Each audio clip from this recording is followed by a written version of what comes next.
స్వాగతం. ఈరోజు మనం బ్లూమింగ్టన్ తెలుగు సంఘం అంటే ట్యాబ్ వారి ఒక కరపత్రం గురించి కొంచెం లోతుగా మాట్లాడుకుందాం. నమస్కారం. ఇది వాళ్ళు 2025లో చేయబోయే దసరా, దీపావళి కలిపి చేసే వేడుకల గురించి. చూశాను. ఈ కరపత్రం చూసి అసలు ఈ ప్రోగ్రామేంటి, దాని వెనుక ఆలోచనలేంటి, ఆ స్ఫూర్తేంటి అని అర్థం చేసుకోవడానికి ప్రయత్నిద్దాం. సరేనా? తప్పకుండా. ఈ కరపత్రం చూడగానే అంటే ప్రవాసంలో మనవాళ్లు సాంస్కృతిక కార్యక్రమాల్ని ఎలా చేస్తున్నారో తెలుస్తుంది. ఇక్కడ మొదటిగా ఆసక్తికరమైన విషయమేంటంటే దసరా, దీపావళి రెండూ పెద్ద పండగలు. అవును. ఈ రెండింటినీ ఒకేసారి ఒకే వేడుకగా జరపడం ఇది కేవలం సౌలభ్యం కోసమా లేక వేరే ఉద్దేశమేమైనా ఉందా ఆలోచించొచ్చు. నిజమే. బహుశా సమయం, వనరులు అన్నీ కలిసి వస్తాయి కదా. అవును, అదొక కారణం కావచ్చు. తక్కువ టైంలో ఎక్కువ మందిని కలపాలి అనుకునుండొచ్చు. అవును. ఇక కరపత్రంలో హైలైట్ చేశారు చూడండి, దేశీ గాయకులతో సంగీత రాత్రి అని. అది పెద్ద అక్షరాల్లో ఉంది. శ్రీలలిత గుడిపాటి, మనీషా ఈరబత్తిని, శ్రీకాంత్ సందుగు, సాహిత్య వింజమూరి వీళ్ల పేర్లున్నాయి. లైవ్ పర్ఫార్మెన్స్ అంట. అంటే పేరున్న కళాకారులను పిలుస్తున్నారు. ఇది కార్యక్రమం స్థాయిని కొంచెం పెంచుతుంది. ఖచ్చితంగా. ఇది కేవలం ఆకర్షణ అనే కాకుండా అంటే నాణ్యమైన తెలుగు సంగీతాన్ని అక్కడ అందించాలనే వాళ్ల ప్రయత్నం కనిపిస్తోంది. అవును. కొంచెం పెద్దగా ఆలోచిస్తే మన మూలాలతో, మన కళలతో కనెక్ట్ అవడానికి ఇదొక మంచి అవకాశం కల్పిస్తున్నారు. నిజమే. కానీ ఈ గాయకుల్ని తీసుకురావాలంటే ఖర్చు, ఏర్పాట్లు అదంతా ట్యాబ్ వాళ్లకొక ఛాలెంజ్ లాంటిదేమో కదా. ఆ పాయింట్ కరెక్టే. ఆర్థిక అంశం చాలా ముఖ్యం ఇలాంటి వాటికి. ఆర్టిస్టులు రెమ్యునరేషన్, వేదిక, సౌండ్ సిస్టమ్ అవును, ఇవన్నీ ఉంటాయి. కరపత్రంలో స్పాన్సర్ల గురించి ఏం లేదుగాని బహుశా టికెట్ ధరలతో కొంత కవర్ చేస్తున్నారేమో. ఏమో. అదే సమయంలో ఇది మన కళలకి, కళాకారులకి ఇస్తున్న విలువే అని కూడా అనుకోవచ్చు. ఒక సాంస్కృతిక పెట్టుబడిలాగా. సరే, ఈ సంగీతరాత్రి కాకుండా ఇంకేమున్నాయి? పిల్లల ప్రతిభా ప్రదర్శన, కిడ్స్ టాలెంట్ షో అంటున్నారు.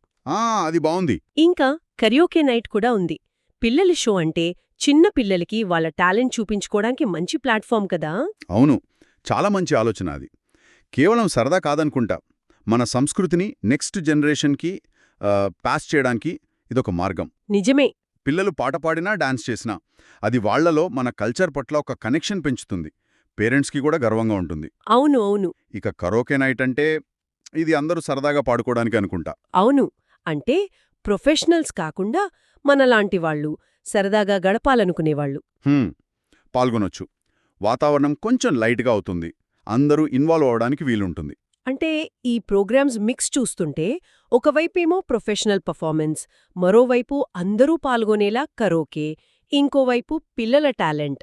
అవును, ఒక స్ట్రాటజీలా కనిపిస్తోంది.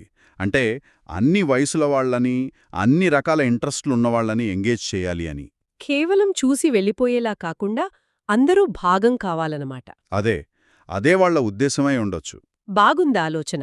కానీ ఇన్ని కార్యక్రమాలు సాయంత్రం 4 నుంచి 9 లోపు అంటే 5 గంటల్లో ఇవన్నీ కవర్ చేయటం టైం సరిపోతుందా?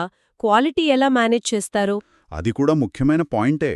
టైం మేనేజ్మెంట్ చాలా కీలకం. సంగీతం, పిల్లల షో, కరోకే, మళ్లీ భోజనం. అవును. అన్నీ పర్ఫెక్ట్గా ప్లాన్ చేసుకోవాలి.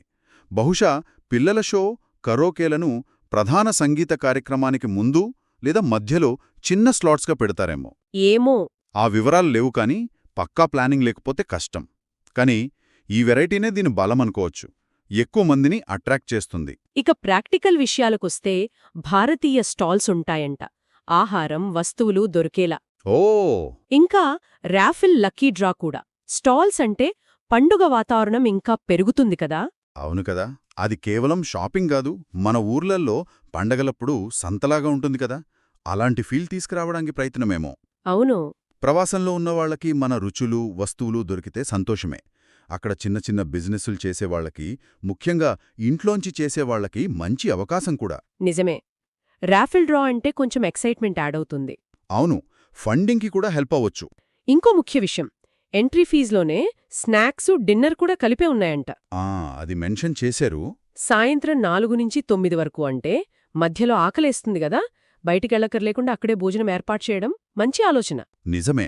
ఇది కేవలం సౌకర్యం కాదు, మన సంస్కృతిలో ముఖ్యంగా పండగలు వేడుకల్లో అన్నదానానికి కలిసి భోజనం చేయడానికి చాలా ప్రాముఖ్యత ఉంది. అవును. కలిసి తినడం వల్ల ఆ బంధాలు బలపడతాయి. ఇది కేవలం ఒక కల్చరల్ షో కాదు, ఒక కంప్లీట్ సోషల్ ఫెస్టివ్ ఎక్స్పీరియన్స్ అవుతుంది అంటే హాజరయ్యే వాళ్ల సౌకర్యాన్ని బాగా దృష్టిలో పెట్టుకున్నారన్నమాట.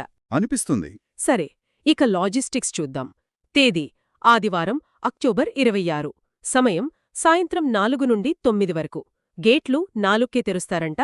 ప్లేస్ ఆస్ట్రోత్ community education centre, Normal, IL. Hmm, ఆ వివరాలు క్లియర్గా ఉన్నాయి. వేదిక కూడా కమ్యూనిటీ ఎడ్యుకేషన్ సెంటర్. అవును, అది గమనించాలి. అంటే పెద్ద హాలు, స్టేజు, పార్కింగ్ లాంటివన్నీ ఉండే అవకాశముంది. బహుశా అందుబాటు ధరలో కూడా దొరుకుతుందేమో కమ్యూనిటీ సెంటర్ కాబట్టి. కావచ్చు. ఆదివారం సాయంత్రం టైమింగ్ కూడా వీకెండు ఫ్యామిలీస్ రావడానికి వీలుగా ఉంటుంది. అవును, చాలా ప్రాక్టికల్గా ప్లాన్ చేసినట్టున్నారు. ఇక టికెట్ ధరలు పెద్దలకు 25, పిల్లలకు $15. రెండిట్లోనూ స్నాక్స్, డిన్నర్ ఇంక్లూడెడ్. ఆ ముఖ్యంగా 5 సంవత్సరాల లోపు పిల్లలకు ఉచితం అని హైలైట్ చేశారు. అది చాలా ముఖ్యం. ఇది క్లియర్గా ఫ్యామిలీస్ని టార్గెట్ చేస్తున్నట్టే ఉంది కదా.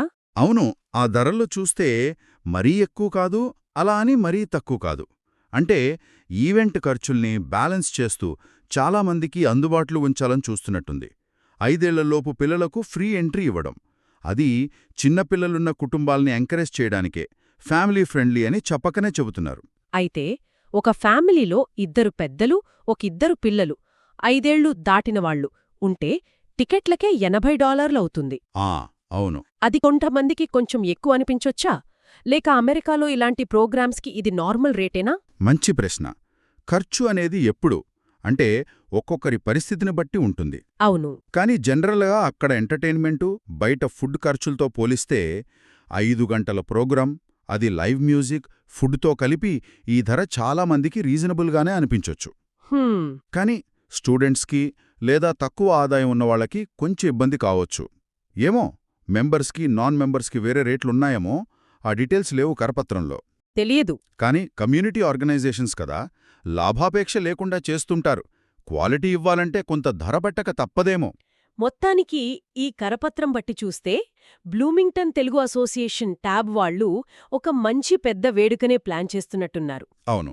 కేవలం పండగ చేసుకోవడం కాదు, కమ్యూనిటీని కలపడం, కల్చర్ని ప్రమోట్ చేయడం, ఫ్యామిలీస్కి ఒక మంచి ఎక్స్పీరియన్స్ ఇవ్వడం, ఇలా చాలా లక్ష్యాలు కనిపిస్తున్నాయి. నిజమే. వాళ్ల పేరు, TAB, contact email, social media హ్యాష్ట్యాగ్లు #tabin, #తెలుగు అసోసియేషన్ ఆఫ్ బ్లూమింగ్టన్ అన్నీ క్లియర్గా ఇవ్వడం కూడా వాళ్ల ఆర్గనైజేషన్ తీరును చూపిస్తుంది.